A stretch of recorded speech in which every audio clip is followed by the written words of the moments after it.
یا بنی آدم قد انزلنا علیکم لباسا یواری سوآتکم ریشا ولباس التقوی ذلک خیر ذلک من آیات اللہ لعلہم یذکرون۔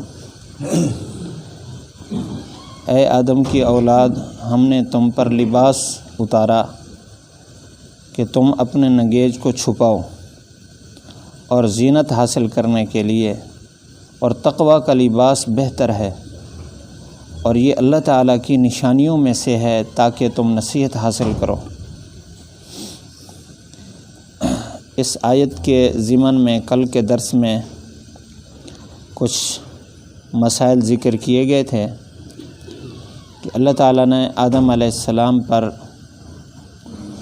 اور آدم علیہ السلام کی اولاد پر یہ احسان فرمایا کہ ان کی طبیعت کے مطابق، ان کی طینت کے مطابق اللہ تعالیٰ نے لباس جیسی نعمت عطا فرمائی، اور دنیا میں بھی لباس اتارنے کا مطلب پیدا فرمایا۔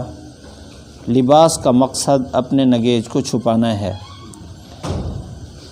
اور نگیج مرد کا ناف سے لے کر گھٹنے سمیت، اور عورت کے لیے پورا جسم سوائے ہتھیلیوں کے، چہرے کے اور پاؤں کے، یہ سارا نگیج ہے۔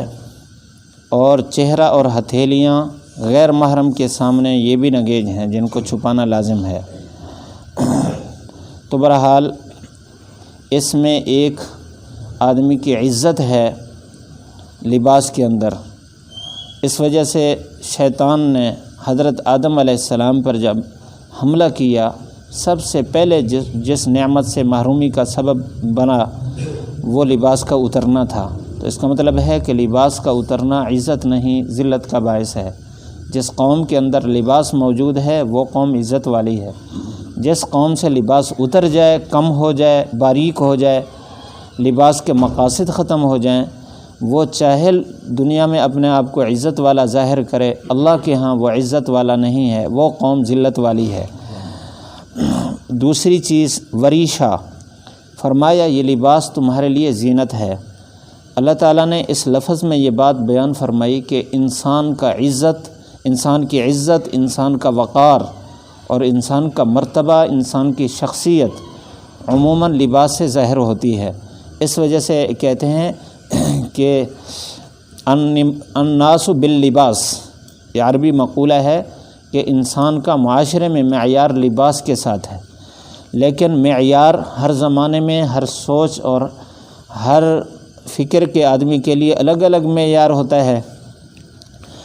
قرآن و حدیث میں جو معیار بیان فرمایا گیا وہ اگلے لفظ میں ہے، وَلِبَاسُ التَّقْوَىٰ ذَلِكَ خَيْرٌ، یعنی ایسا لباس جو لباس اللہ کو خوش کرنے کے لیے ہو، وہ لباس سب سے بہتر ہے، بہترین زینت وہی ہے۔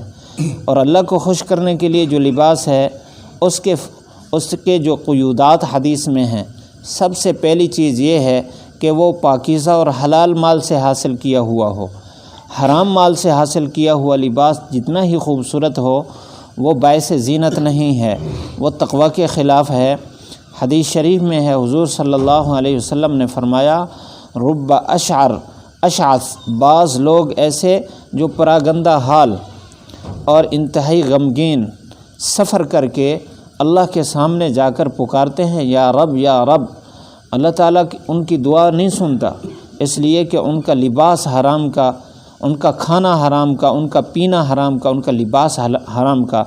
تو اللہ تعالیٰ ایسے لباس کو عزت والا لباس نہیں سمجھتا۔ اللہ تعالیٰ کے ہاں اس میں عزت کا کوئی معیار نہیں ہے، کیونکہ عزت تو یہ ہے کہ کوئی سوال کرے، کوئی مطالبہ کرے، اس کا مطالبہ پورا کیا جائے۔ باعزت آدمی کا معیار یہ ہوتا ہے، اللہ کے ہاں اس کا کوئی معیار نہیں ہے، چاہے جتنا اچھا لباس پہن کے جائے، جب وہ حرام کا ہے اس کی دعا قبولی نہیں، رد ہے وہ اللہ کے دربار سے۔ تو اس کا مطلب ہے پہلی چیز اس لباس کے اندر پاکیزگی ہے۔ اور دوسری بات کہ وہ لباس اللہ تعالیٰ کی نعمت کے اظہار کے لیے ہو۔ جس طرح ایک آدمی کو آپ صلی اللہ علیہ وسلم نے دیکھا جو مجلس میں حاضر ہوا، جس کے بال بھی بالکل پراگندہ اور کپڑے بھی انتہائی میلے تھے، آپ صلی اللہ علیہ وسلم نے فرمایا یہ ایسا نہیں، اس کے پاس کچھ نہیں ہے کہ جس سے اپنے بالوں کو سنوارے اور اپنے لباس کو دھوئے، یعنی آدمی کے لیے مناسب یہ ہے کہ دھلا ہوا لباس، پاکیزہ لباس پہنے۔ حضور صلی اللہ علیہ وسلم کو اللہ تعالیٰ نے حکم فرمایا وَثِيَابَكَ فَطَهِّرْ کہ اپنے کپڑوں کو پاک رکھیں، یعنی ثیاب اور لباس کے اندر سب سے بڑی زینت حلال مال سے اور پھر پاکیزہ ہو۔ تیسری چیز یہ ہے کہ اس سے نگے چھپانا مقصود ہو اور اس سے تکبر غرور نہ ہو۔ آپ صلی اللہ علیہ وسلم کا فرمایا کل ما شئت والبس ما شئت، فرمایا جو مرضی کھا، جو مرضی پہن، لیکن یہ کھانا اور پینا آپ کے تکبر کی نیت سے نہ ہو۔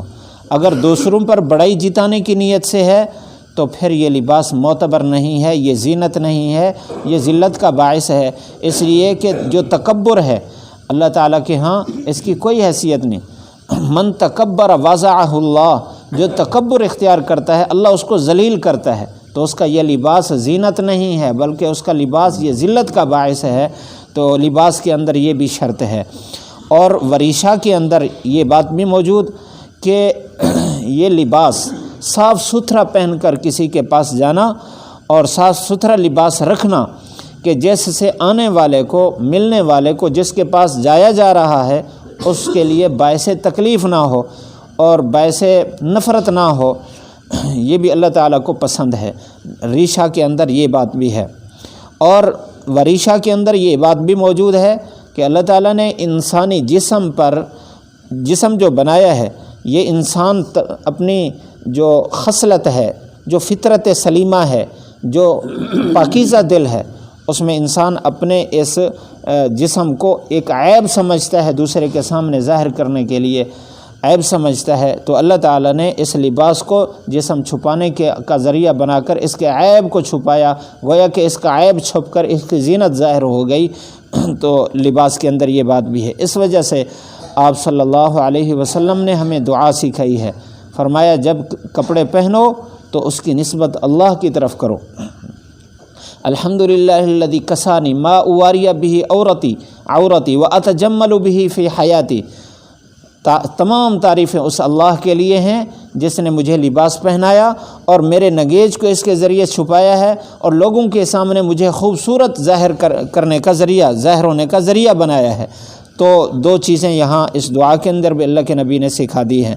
تو بہرحال فرمایا وَلِبَاسُ التَّقْوَىٰ ذَلِكَ خَيْرٌ، تقوی کا لباس سب سے بہتر ہے۔ تقوی کے لباس سے مراد کئی معنی اس کے اندر موجود ہیں اور سارے معنی مراد ہیں۔ تقوی کا لباس پہلے بھی عرض کیا حلال طریقے سے ہو، تقوی کا لباس یہ ہے اللہ کو خوش کرنے کے لیے ہو، اور تقوی کا لباس سنت لباس ہے جو حضور صلی اللہ علیہ وسلم نے اختیار فرمایا، کیونکہ تقوی یہ ولایت کا سبب ہے۔ اللہ تعالیٰ نے فرمایا ان اولیاءہ الا المتقون، اللہ کے دوست وہ ہیں جو متقی ہیں، اور اللہ کا دوست وہ ہے جس کی زندگی سنت کے مطابق ہو۔ حضور صلی اللہ علیہ وسلم والا لباس اختیار کرنے سے انسان اللہ کا قریب اور اللہ تعالیٰ کا دوست اور اللہ تعالیٰ کی ولایت اس کو نصیب ہوتی ہے۔ تو یہ تقوی سے یہ مراد ہے۔ تقوی سے مراد اعمال صالحہ بھی ہیں۔ اس میں یہ اس بات کی طرف سبق ہے کہ انسان جتنا اچھا لباس پہن لے، جب تک اس کے کردار اچھے نہ ہوں اس کا کوئی وقار نہیں ہے۔ وَلِبَاسُ التَّقْوَىٰ ذَلِكَ خَيْرٌ میں یہ بات موجود ہے کہ تقوی کا لباس یعنی اس کے ظاہری جو اعضاء ہیں اس کو صحیح طور پر استعمال کرنا، اس کے عیب کو چھپانا ہے۔ تو عیب کو چھپانے سے اور صحیح اعمال ظاہر کرنے سے لوگوں کے ہاں بھی محبوبیت حاصل ہوتی ہے، اللہ کے ہاں بھی محبوبیت حاصل ہوتی ہے۔ تو یہ راستہ ہے تقوی کے لباس کا۔ فرمایا یہ لباس کیوں دیا ہے؟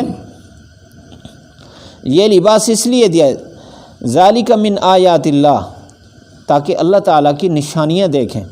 اب یہ لباس اللہ کی نشانی ہے۔ اللہ کی نشانی کیسے ہے؟ کہ اللہ تعالیٰ نے اس کے ذریعے انسان کو عزت دی ہے، اور اللہ تعالیٰ جس راستے سے اس کے لباس کو اس تک پہنچاتا ہے اس پر غور کرے تو اس سے اللہ تعالیٰ کی قدرتیں واضح ہوتی ہیں۔ جس طرح رزق ہے، انسان کھاتا ہے، اللہ تعالیٰ نے خود ہی فرمایا دیکھے تو صحیح جس لقمہ کو یہ منہ میں ڈال رہا ہے کن راستوں سے ہو کر آیا ہے۔ انا صببنا الماء صبا ثم شققنا الارض شقا، سارے مراحل سے اللہ تعالیٰ نے متوجہ فرما کر گزروا کر انسان کے پاس رزق پہنچایا ہے، اسی طرح لباس بھی بہت سارے مراحل سے گزر کر اس کے پاس آیا ہے، تو اس میں غور کرے کہ اللہ تعالیٰ نے لباس کو کس طریقے سے میرے تک پہنچایا۔